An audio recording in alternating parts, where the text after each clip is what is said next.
नया डोरे नया पलना बलम तने ललना उठाइला हो। नया डोरे नया पलना बलम तने ललना उठाइला हो। ललना उठाइला हो ललना उठाइला, ललना उठाइला हो ललना उठाइला। नया डोरे नया पलना बलम तने ललना उठाइला हो। नया डोरे नया पलना बलम तने ललना उठाइला हो। तब तो कहे थे सास ना बोलैबो, तब तो कहे थे सास ना बोलैबो। मम्मी पे कई लोग मनवा भले रोवे तोहरो ललनवा हो। अम्मा पे कई लोग मनवा भले रोवे तोहरो ललनवा हो।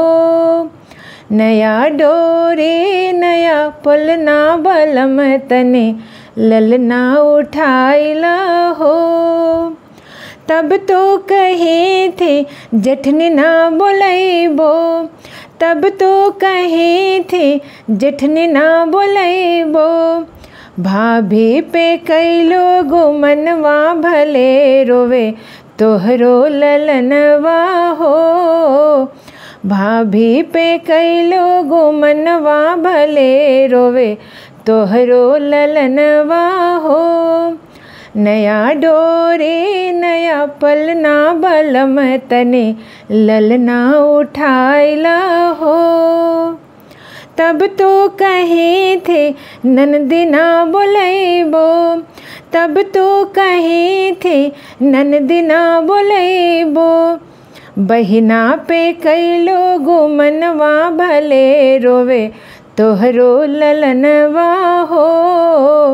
बहिना पे कई लोग मनवा भले रोवे तोहरो ललनवा हो।